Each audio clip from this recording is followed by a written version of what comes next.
Back to the morning show here on the Rise News. I am Adesua Omorwan. And I'm Rufai Hussaini. At a recently held event in Ogun State, southwest Nigeria, former President Olusegun Obasanjo declared that as long as Nigeria continues to mismanage its diversity, the country may not make progress. He said he knew many Nigerians that wanted to move out of the country because they were unable to get what they wanted. Well, to discuss this and more, joining us now is Professor Isaac Nnamdi Obasi, a public affairs analyst and a professor of public administration from the University of Abuja. Good morning, Professor. Many thanks for joining us on the show at this time. Good morning, Adesua. Thank you. Great. Let me begin by asking you, do you think that ethnicity and religion is killing Nigeria?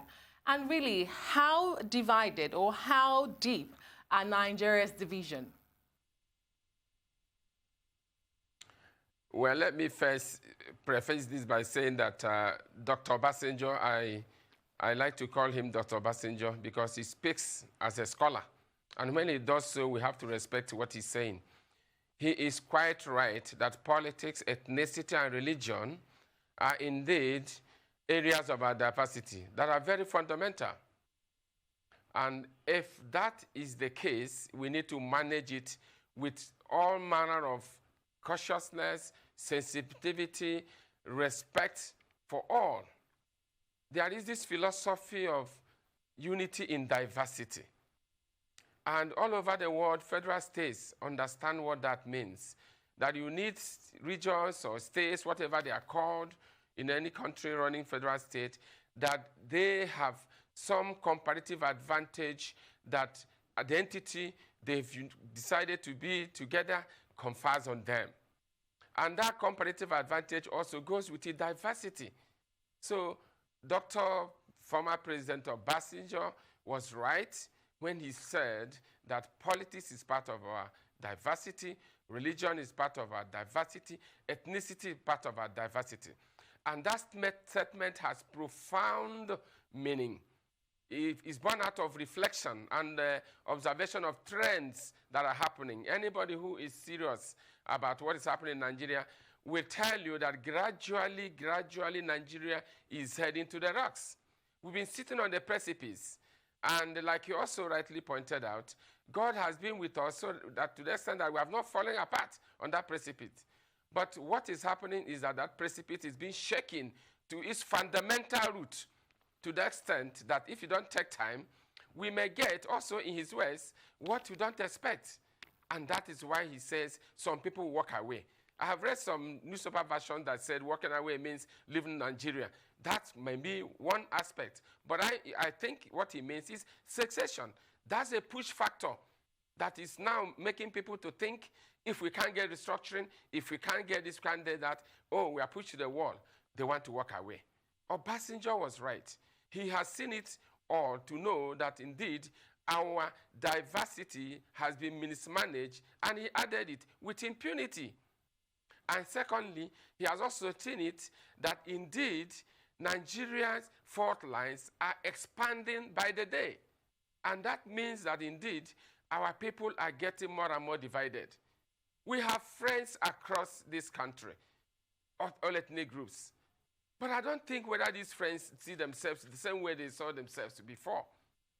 They were classmates, they were roommates, they were all sorts of people who would stay together, but I don't think they see themselves the same way. The bigger manipulation of religion and ethnicity is causing problems. Okay, Prof. Thank you. A lot of people are saying that this constant, speeches and talks by former President Olusegun Obasanjo are just sour grapes. The real talk here is he has qualms with the administration of President Muhammadu Buhari because the person he supported in the last election was not elected. What would you say to people like that? Forget that thought, bury that thought, bury that thought. I'm not a supporter of Obasanjo, I must tell you the simple truth. But I have always listened to what he says. There are certain statements of his that are political. I shave those ones apart. But there are those that are born on deep reflection. And when he says those things, scholars will take him seriously. That's why I said I call him Dr. Obasanjo. When he made a statement about Fulanization and Islamization, I listened to Wole Soyinka. You will know that in history, Wole Soyinka and Obasanjo don't usually be on the same page. But Wole Soyinka said instructively that the federal government to reflect on what he has said rather than trying to bash him. I took note of that statement. It means a lot. And again, today's paper reported that Professor Wole Soyinka said, cattle colonies can set this country on fire. And I mean, on the same page. If you know, Dr. Ruben Abati had just left the studio. Assuming he was around, I would have asked him as a newspaper guru and a pillar of one of our finest section of the press, how many times during the content analysis of newspapers has he found Obasanjo and Wole Soyinka being on the same page? So it is instructive to note that similarity in thought. And let me recall that I grew up knowing Edwin Clark. You know the man called Edwin Clark, Pa Edwin Clark now, as somebody whose political marriage with a knot was taken for granted. But in my presence, in my lifetime, I have seen Edwin Clark turn 60 degrees right, turn around, opposing things that are coming from those he had political marriage. I listened to him once when he said, he is better dealing with political associates in the north than dealing with those of his neighbors, meaning the southeast. But look at the congruence of views today between the southeast and south-south. It is the dynamics of the mismanagement of diversity that is creating this pool of rank of those who are becoming Edwin-like character. There are many of them now in the Niger Delta. They weren't there before. When they killed Serowiwa, he was singing a different tune before he meant his Waterloo, disagreed. So if you check it, you know that the North is not really invoking its self-enlightened interest. And this is why I make appeal to our friends and colleagues from the North, that their self-enlightened interests must drive what policy they are shunning out through this APC government. But some, Professor Obasi, some have said that we have not completely healed from the wounds of the civil war. Although we have the gentleman agreement of zoning and rotation by political parties, there's still this lack of trust. For instance, an Igbo presidency is still a hot button issue. Do you subscribe to this? Are we still reeling from the wounds of the civil war? The way I would say that is purely that the agenda being pushed by the government tells you that indeed we are still where we were in 1970. Animosity, hatred, thinking you can't do business with some sections of the country, it is not good. We need healing. The once government that introduced the 3 hours had a vision. Even though it was not properly implemented, that vision should not be abandoned. I'm talking about giving presidency. The last person that spoke here before I came, not the newspaper section, I mean, said it all. It is an elite game. And they use religious ethnicity, I know, to cloud it. So the point is this. If I have an Igbo president today, he may not serve my interests more than. It may be symbolic satisfaction I may have. But the way it is being carried out will make people like us to say, oh, the Igbo president I'm not interested in. I'm not interested in it because it has to do with my race. It has to be with my ethnicity. It has to be who am I. So if I'm told I'm nobody, even if I don't value an Igbo president, I will say I am somebody. And this is the point that is being made. Don't push the philosophy of unity in diversity. Don't push it away. If it's taken for granted, in other words, you want to push uniformity in diversity. It won't work. This is a federal system that's supposed to be, which we know it is not. And people have been shouting restructuring to see whether it can be corrected. And you are now showing more policies that can divide us the more. It doesn't work that way. Okay, Professor Obasi, when the Sodana did meet Nnamdi Azikiwe in the 60s, there was a famous exchange that said let us forget our differences. And somebody retorted by saying, let us understand our differences. When we're talking about unity and diversity being mismanagement, do you think that Nigerians in general understand their differences enough? The differences are clear. The politicians are the one manipulating and creating problems. The president just said yesterday, and it is reported this morning. Can I get where he said that? I quote, my re-election reflects people's will. I won't fail them. Ask yourself, who are they? What was his electioneering promises? Did he tell Nigerians, as Nigerians, not a section of Nigerians, that he is going to establish, for instance, the current Ruga settlement controversy? Did he? So if he said he won't fail them, who are they? A section of Nigerians? Did he have secret part with them? Nigerians are not aware. If they are aware, the support he had, or was said that he had across the country, would he have gotten it? You also read Professor Wole Soyinka's statements. Part of it is that he should have failed on the basis of herdsmen attacks. That is clear about it. So our differences are clear. We know it. I have lived in Sokoto, taught in Usmanu Danfodiyo University 14 years. I lived well with them. I didn't have much problems. We managed it. We know how we managed it. We know there are some problems there. I knew my boundary. Professor Obasi, and there are certain things I know they will never get me.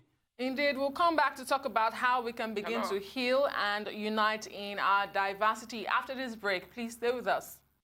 Glad to have you back. You're still watching the Morning Show here on the Arise News channel. And we still have with us from our Abuja studios, Professor Isaac Obasi. Thank you so much for staying with us.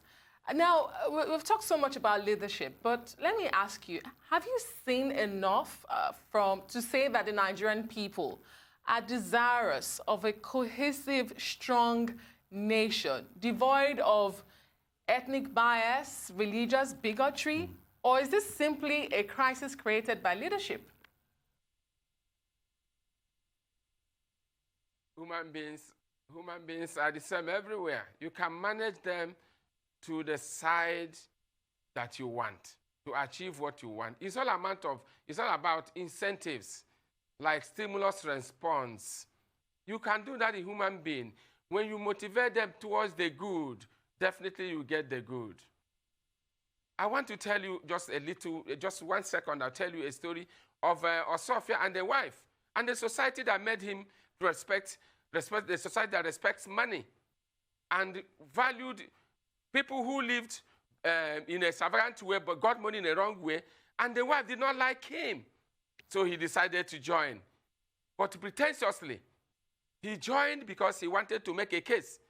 And when he got money fraudulently, the wife now started behaving. You are the best husband in the world. What does that show us? You can change the way people are behaving by the right incentives. So indeed, Nigerians can live together. And they have lived. We are not unmindful of the politics of ethnicity in the 50s and its aftermath. We are not unmindful. But still, Nigerians have lived together. We once had an MPN, a party, that also cut across. We also had a PDP. We still have it. A party that cuts across in terms of philosophy. Forget about the operational frivolities of the operators. But you see people, a party that defines what national unity is, respects boundaries of ethnic sensitivities. That's what we need back from this government. They must have to respect the boundaries of ethnicities. And if you're able to respect those boundaries in religion, in ethnicity, politics can be easily managed. But the way we are going about it, politics is being used to mess up all this and then use these ones to achieve political goals. Okay, Prof. It will not work that way. Okay, Prof. A portion of our national anthem, our former national anthem, it say, Nigeria will hail their own native land. Though tribes and tongues may differ, but in brotherhood will stand. How can we stand in brotherhood with over 50 tribes? Excellent. How can we stand in brotherhood? Excellent quote. That brotherhood, I believe in brotherhood of humanity, not just in Nigeria, of humanity indeed. because that's what God created us to be our brother's keeper. And your neighbor is not necessarily your tribesman, not your religious man. No, I believe in that, absolutely. But the brotherhood that is being pushed now is the brotherhood of sectional interest, which is what is destroying Nigeria. Push in the public domain, brotherhood of everybody. You will see Nigerians will begin to come back. That quote is important. So tribe and tongue, yes, they may differ. Manage the diversity well, and you get what you want. That's a progressive state. The way we are going, we are retrogressing. And let me make this point, which is related to this quote you made. In 2017, I published an article on unity in need of justice in the Daily Sun. What is that point? What is that point I was making there? Is that indeed the way we are moving about our unity now with faith and peace and progress, which is in our coat of arms, has not achieved result. You must have to factor in justice. Justice is lacking. And if justice is lacking, indeed, that's the problem we have. We need to bring in justice, and you get everybody, what we call inclusivity. Not inclusivity that also is a parochially defined. No. It has to be inclusivity that has national interest, and you now ignite patriotism from all sides. Well, as important as social and national cohesion, I mean, vis-a-vis our diversity is to us, do you feel that this should only be the responsibility of the federal government? Are there other facets of society we should be looking onto for this healing we're talking about? Are there facets of society that has also let the Nigerian people down, apart from the federal government and the state governments? Let me say right from the start that diversity should not be seen as a liability. It's an asset in this country. America is thriving on that and trying to create a meeting point. America, as advanced it is, has a social representation policy in the bureaucracy, trying to accommodate each and every section, race, gender, name them. So in our own climb, we can still do that. We can promote our unity in diversity, being very conscious of it. Remember, we are discussing about mismanagement of our diversity as brought out by Obasanjo. That is a focus that this government should think about. They should look into what he has said, forget about the person now. Look at the message. Because people are bound to make this, dismiss him, that when he was there, he did his own. He may have his force. Others have their own force, multiplied 2 times of that of his own. But what he has said is right. Look at it so that you can heal the wounds. Let me now draw your attention to what is happening. The government is being driven by a third factor. This third sector, civil society. But this is now a sector of the society that has its own agenda. That's Metiala. That's where our problem is. So if government can get itself out of this marriage, you will see that government can now act on behalf of everybody, not on behalf of a section of a person of a sector. So we all have responsibility in healing ourselves. I lecture students who come from anywhere. I tell them they're all my children. Right, for those Professor. in the master's class that are big enough to even be my senior, I tell them they are my brothers and sisters. All right, Professor. So we don't discriminate where you come from. All right, you act professionally. Professor Nnamdi Obasi, would like to say a big thank you to you, for taking our time to elucidate more on this and other issues. I would like to say a very big thank you to you for your time. And I'm sure you'll be able to throw light as regards the conversation on national unity and in reaction to what former President Olusegun Obasanjo has said. Thank you so much.